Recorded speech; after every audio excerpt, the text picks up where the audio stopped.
Minhas lindas, meus amados, sejam bem-vindos. Entre essa casa também é sua. Para você que está chegando agora, precisa se inscrever aqui no canal, se inscreva aqui no canal para falar comigo, receber o meu atendimento. Você precisa me seguir no Instagram, me chamar no direct, lá eu respondo a sua dúvida. Obrigada pelas mensagens maravilhosas que vocês têm deixado aqui para mim, pelo carinho de vocês. Sou grata a Deus, já estamos aí no caminho de 10 mil inscritos. Obrigada. Vocês são incríveis, se não fosse por vocês eu não estava chegando, né? Se não fosse pelo Senhor também, que tem me dado graça e força para testemunhar daquilo que Ele tem feito na minha vida. Durante a minha trajetória, né, de adolescência, eu sempre tive muitas carências, né? Eu sempre quis ser aceita, mesmo sendo uma menina, né, jovem, sempre sociável, né? Eu sempre fui muito comunicativa, sempre gostei muito de artes, né? Sempre era envolvida nas coisas da escola. Sempre fui representante de turma, os trabalhos era eu que apresentava, eu gostava de falar em público, né? O teatro eu fazia todos, eu era envolvida demais, né? Eu saía da minha escola e geralmente eu ia para aula de música, né? Eu fazia jazz, fazia lamberóbica, fazia aula de violão, né? Fiz várias atividades durante a minha adolescência, mas eu sempre sentia falta da presença do meu pai, né? A presença paterna. O meu pai, por ele já ter se separado da minha mãe, ele nunca foi presente na minha vida, né? Então isso me trazia uma dor muito grande. Quando eu via, né, as minhas amigas, todas elas com o pai na escola, nas reuniões dos pais, e eu me lembro que em todas as minhas apresentações que eu fazia na escola, minha mãe, por trabalhar muito, né, ela nunca tinha tempo e ele nunca ia, então eu sempre ficava ali naquela frustração, né, de que, olha, eu tô apresentando, não tem ninguém para me assistir, mas eu sempre fazia tudo com muito empenho, com muita dedicação. E ali eu comecei a andar, fazer algumas amizades, né, e eu achava que um dia eu iria ter uma vida diferente, eu tinha sonhos, né? Eu tinha projetos, eu acreditava, né? Numa vida melhor do que aquela que eu levava. Eu via as minhas amigas, né, com pai e mãe presente, né, na escola. Eu ia fazer trabalhos em casa, via, né, quanto os pais eram presentes e eu não tinha aquilo ali. E aí eu comecei a ficar vislumbrada, né, pelo esoterismo. Gostei, né, me simpatizei, né, com Rosa Cruz, né, fui me envolvendo aos poucos na bruxaria, né, e eu gostava muito dessa área mística, né, de sonhos, de revelação, né, de tarô, búzios, vou ver o seu futuro, horóscopo, eu ia quase que sempre na banca comprar aqueles negocinho lá de horóscopo para ver o meu futuro, o meu signo, né? Então eu sempre fui muito disso. Um dia eu acordei pela manhã e falei, agora eu sou bruxa, e aí montei o meu quarto todo com caldeirão, luzes, preta, o quarto todo preto, botei umas estrelinhas e fui caminhando assim. Eu acreditava que eu tinha aquele dom, né? E eu sonhava, ouvia vozes muito no meu quarto, né, sempre. E acabou que eu tive uns amigos que eu me envolvi, que eles eram da Wicca, né, eles eram envolvidos com a bruxaria. E aí eles eram as pessoas que eu mais andava, que mais me influenciavam. E a gente andava com aquelas roupas pretas, né, cheia de corrente. E eu, como eu já era skatista, né, então só agregou, né, ao jeito que eu gostava de andar, de me vestir. E eu lembro que a gente saía às vezes à meia-noite para poder fazer aquelas invocações lá no cemitério, né? E aí eu conheci um jogo chamado RPG, né, também que eu me envolvi bastante nesse jogo, gostava demais, né? Então a gente ia no meio das florestas, né, para poder ver gnomos, duendes, fadas, né, aqueles seres que são das florestas, os poltergen. Então, assim, eu era adepta, né, a isso, e comecei a estudar. E aí eu comprei livros, comecei a estudar. E o meu envolvimento com a Wicca, ele foi ficando cada vez mais profundo. Fiz amizade com pessoas que já estavam na Wicca. E ali eu me encontrei e falei, não, essa é a minha igreja, a minha religião. Na verdade, a gente não usava a palavra igreja, mas eu acreditava naquilo ali. Nem pensava de Jesus, que Jesus existia, né. Pra mim, Jesus era um ser, né, que ele estava acima de mim e que ele morava no céu, né? E ali na terra existiam os gnomos e as fadas que falavam comigo. Então, assim, eu sempre fui uma mulher muito mística, né? Gostava muito dos cristais, né? E aí botava os cristais para poder fazer boa energia, meditação, né? Então eu passei na minha adolescência buscando sempre algo para me preencher, né? Sempre para me preencher, só que eu me sentia sempre vazia e não sabia como preencher aquele vazio, aquela dor que existia dentro de mim. E aí eu fui me aprofundando cada vez mais, até que um dia eu me envolvi num relacionamento com um familiar meu por conta dessa Wicca. E eu comecei a ver que o negócio estava ficando sério, e eu comecei a ter experiências no meu quarto, né, da minha janela abrir de noite, e eu sentia presenças ali, e quantas vezes eu entrava no meu quarto para dormir, eu tinha muito medo, e eu não sabia. E aí eu levantava, fazia aquelas invocações, né, de espíritos maus, aquelas coisas todas, e eu não sabia de onde vinha. Na verdade eram demônios, mas eu não tinha noção disso, né? Então ali aquilo foi me trazendo cada vez mais medo, e eu vivia sobre medo, né? E ali aquelas inseguranças, aquelas rejeições, né? Aquela orfandade que eu já tinha, e as brigas com a minha mãe, ela só aumentava na minha adolescência, eu não conseguia entender o posicionamento da minha mãe. Minha mãe era kardecista, não tinha nada a ver. Então, assim, batia um pouco, né? Ficava em choque. Até que um dia eu quase coloquei fogo no meu quarto por acender vela, né? Por fazer aquela brincadeira, né, do compasso. E aí eu me lembro que numa das brincadeiras do compasso, o copo, ele quebrou, né? E ali eu vi que as coisas estavam ficando sérias, que existia alguma coisa por trás daquilo ali. Mas eu não acreditava no bem, eu acreditava no mal, né? Que era o mal. E ali eu comecei a me envolver muito profundo, né? Esses amigos que eu andava, eles tinham as unhas pretas, aquelas, né? Todo mundo de preto chegava na escola lá, eu também toda de preto, e aquilo foi ficando assim, eu me sentia aceita, né?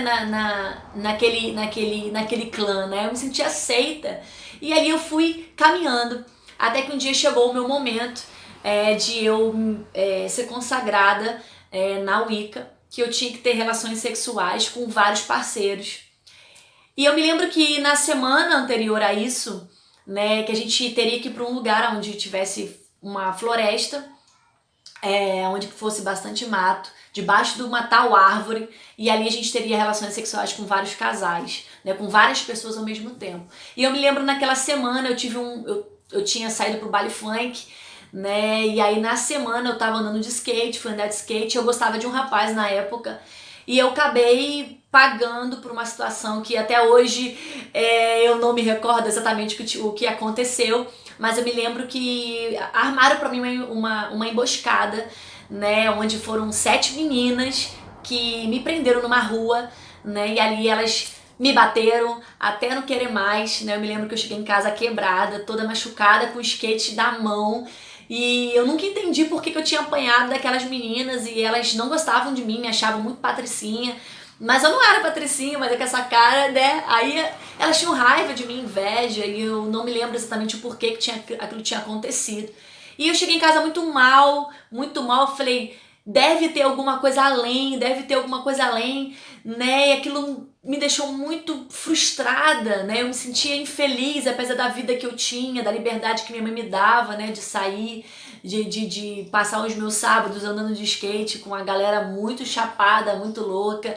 E aí eu me lembro que naquela semana ia ser a minha semana da minha consagração. E aí eu fui pra trabalhar, porque eu trabalhava meio período na época, e uma menina lá no meu trabalho chegou pra mim e falou, eu queria te convidar pra você ir na igreja comigo. E eu falei, na igreja? Falei, que igreja? Eu uso piercing, eu tenho tatuagem, né? Eu não vou ser aceita nessa igreja. Ela, vamos, você precisa receber uma oração. E eu lembro que eu fui naquele sábado, e a minha consagração ia ser na semana, e ali eu fui naquele culto, e quando Deus falou comigo ali, tudo que aquele levita estava ministrando foi pra mim. Ali eu chorei, me derramei, e eu falei, deve ter uma vida pra mim.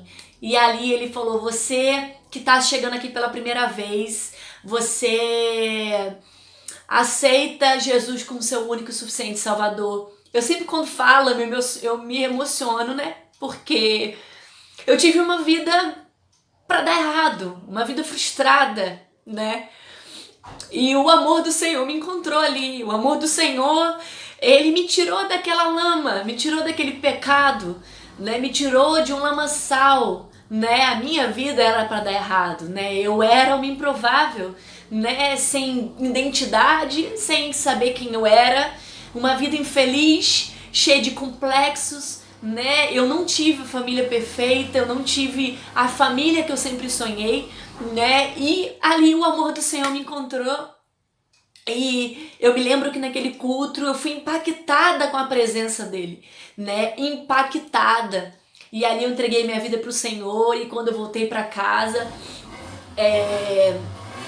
eu me lembro que aquele primo meu me ligou e falou: tá preparada? Amanhã é consagração. E eu falei: eu quero sair disso. E foi tão difícil porque eu fui muito discriminada, eu fui muito mal falada, né? Ah, agora ela é da igreja, ela virou crente.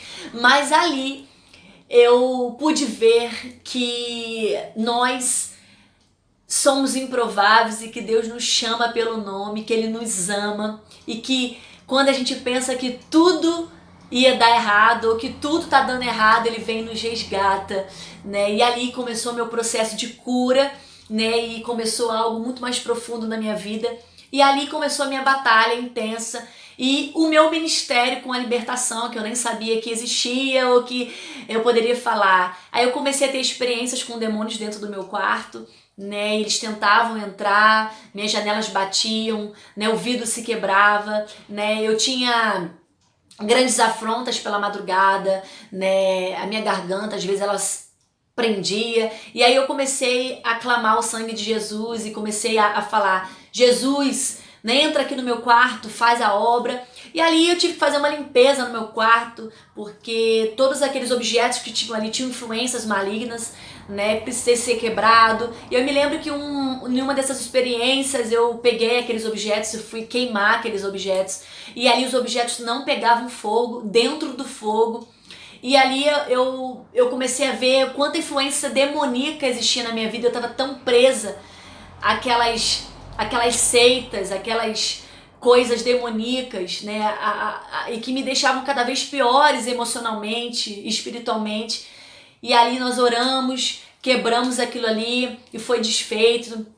Algumas coisas que eu tinha, joguei fora. Então realmente eu tive que mudar o meu quarto para que o reino pudesse entrar ali. E eu comecei a viver um processo de Deus ali. Grandes batalhas eu vivi, comecei a ter sonhos proféticos, né? Eu tinha sonhos com demônios e eu orava, né? Então eu fui muito atacada nessa área em relação a demônios.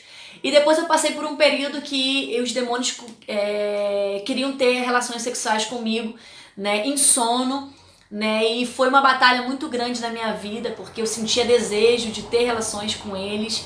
E eu comecei a orar para isso ser quebrado na minha vida, para que... Então foi uma intensa batalha que em um vídeo só a gente não consegue falar tudo, mas quero contar um pouquinho, contei um pouquinho da minha experiência, de como foi meu processo de conversão. Muita gente me pergunta, né? Então foi um processo. Eu costumo falar que tudo na nossa vida é um processo, a conversão é um processo, a libertação é um processo.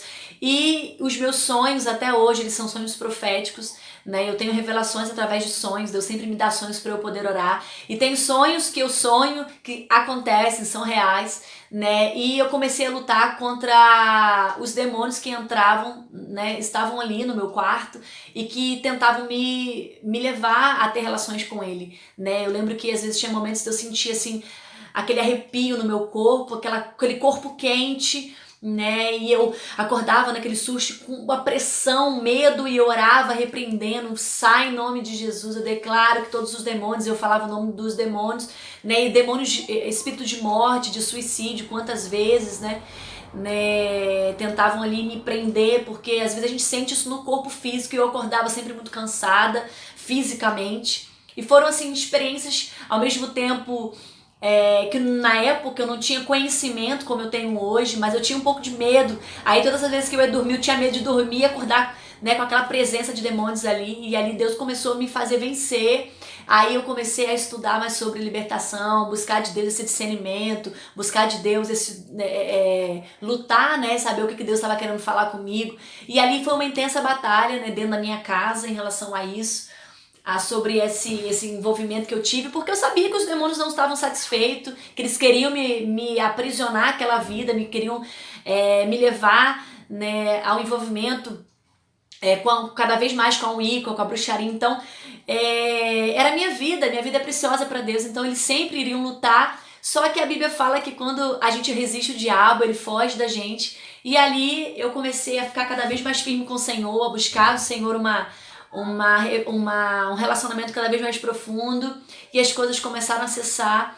E ali Deus falou: eu tenho esse chamado para você, né? Você tem esse dom, você tem esse chamado, né? E eu até hoje eu sinto, né, presenças, né, às vezes em pessoas mesmos que chegam, a gente percebe a pessoa tá possessa ali, a pessoa tá sendo usada, né? E quantas vezes houve manifestações, né? Só de eu chegar no lugar, o demônio se manifestar. Uma vez eu fui pregar numa igreja, que eu me lembro como se fosse hoje. Eu tive um amigo meu que era envolvido na bruxaria, que ele se matou. E aí eu me lembro que naquele culto, eu pregando, ministrando naquele culto, uma pessoa ali do canto se levantou, na verdade manifestada, ela disse: você tem que sair daí porque eu te conheço, você era assim, assim, assado. E eu orei para aquele demônio sair, repreendi aquele mal, né? Porque a gente não tem que bater papo com o demônio, a gente tem que orar e mandar sair, acabou, no nome de Jesus, né? Não tem que ficar entrevistando o demônio, de onde você é, com quem você veio, para onde você vai, nada disso. É orar, repreender, manda embora no nome de Jesus, porque quem tem que estar na frente é o Espírito Santo, quem tem que ser glorificado é o Espírito Santo. A gente tem que dar ibope pro Espírito Santo, não para Satanás. E eu me lembro que foi uma experiência muito profunda que eu tive, né? Porque em todo o tempo o inimigo queria me envergonhar, ele queria me paralisar, ele queria dizer que eu era ainda da bruxaria. E para glória de Deus, houve a minha conversão. E eu permaneci em toda a minha jornada, né? Que você possa ser abençoada com o meu testemunho, que Deus possa falar ao teu coração. E se você tem esse dom na tua vida, busque se aperfeiçoar, busque conhecimento, busque revelação do Senhor, busque relacionamento, para que você, assim como eu, possa romper nesse chamado, que é um chamado lindo, né? Porque como a Bíblia fala, ele veio para libertar os cativos, né? Estamos aí servindo a Jesus para o reino e para ele, para a glória dele, tudo para com ele. E se a minha vida o Senhor me restaurou, ele tem poder de restaurar a sua também, pode ter certeza. A sua vida não acabou. Existe algo de muito valor ainda para Deus fazer. Deus te ama, Deus ama a tua vida muito mais do que você pensa. Que Deus te abençoe.